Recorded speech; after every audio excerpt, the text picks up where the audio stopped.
the people that I was with and what I was expected to do, that was a downfall for me. I was 25. The 21st annual graduation ceremony here at the Labor Training School. 300, if you can please stand. I knew where I was shooting the gun at. I shot the gun into the hood of a car. We ran into a group of guys and they saw us and we saw them, and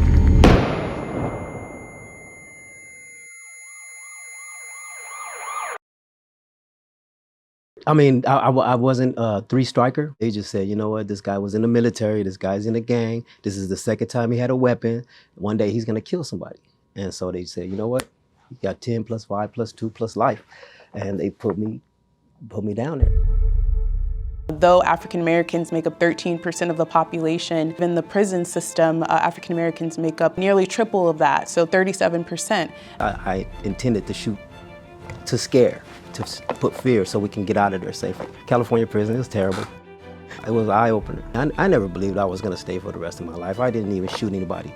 I fired a weapon, but didn't hit anybody, didn't intend to hit anybody. But they told me, okay, you're gonna go to the California Board of Parole Hearings, and we'll see if we find you suitable for parole. My 23rd year, and I sat before the parole board. We had like a 5-hour hearing, and they talked about everything from the time I was 5 years old all the way. And each little blemish, each little college course I took in school, we talked about it all. I grew up in Los Angeles, and I did not have a father figure, so I just looked to the streets for that uncle, that dad, that you know, big brother type, and that was the wrong answer.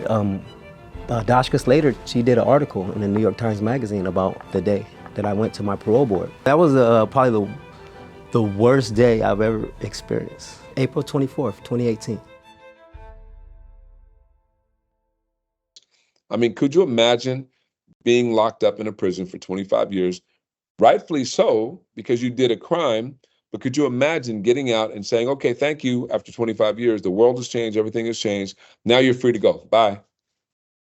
You have not provided them with training, counseling, services, anything, and you expect them to be successful, and that's just not going to happen. I work with the construction cohort, the Second Chance Apprenticeship Readiness Program. Organizations such as the Anti-Recidivism Coalition, we're really grateful for those partnerships because it allows us to do our part, not only as a general contractor, but in the industry and quite frankly, in this country. I facilitate an 11-week program, and that 11-week program gives the individuals an opportunity to figure out if they want to get into the construction trade.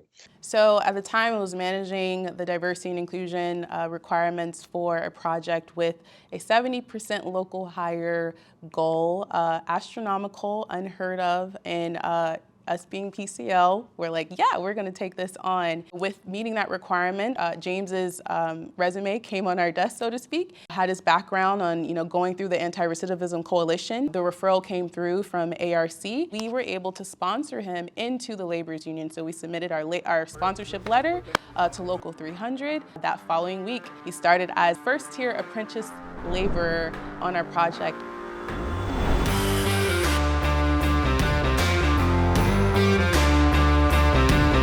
I'm a journeyman laborer for PCL, and I pretty much take care of the things that need to be done out in the field, such as flagging for the elementary school. The construction site causes a disturbance for the pickup points for the children, so we have to be out there to safeguard and make sure that the trucks coming in and out of our gates don't cause any accidents for the parents as they come and go. Adding James Morgan to the Destination Crenshaw team has been a blast. He's been a breath of fresh air. He's been an extremely hard-working individual. Always has a positive mentality, a positive attitude, and I can see why, you know, he's already so successful and will continue to be successful. Well, I gotta be honest to you. When, as a superintendent, you get phone calls from a lot of other superintendents trying to find a good person that they believe is the right fit for a job site. I got a phone call from one of the superintendents that I trust. I didn't know who I was meeting. I walk up to this man, and he's got a big smile on my face, and he shakes my hand, and he has this big cheery, "Sir, I'm here to work for you. My name's James Morgan." One of those laborers that would go to the foreman and say, "Hey, boss, I finished this. What's next?" You don't always have that in people. You know, every once in a while you have those moments that you meet somebody and you can tell this person really wants to make a difference. Change what they're doing and wants to provide the best self, their best self for what they can do for you. And that, I think, summarizes James Morgan as its whole. I take pride the most in being able to provide for my family, being productive. You know, just as a human being, that need to do something and to be productive. There was some times when I wasn't being so productive, and I had bad self-esteem as a result. So now I feel really good about myself because I'm doing something that's positive, and everybody kind of gives me a lot of pats on the back and let me know I'm doing a good job, especially my family.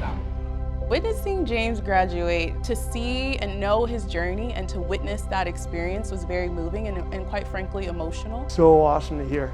He's going to be getting a true livable wage now. Afford car payments, rent, put food on your plate.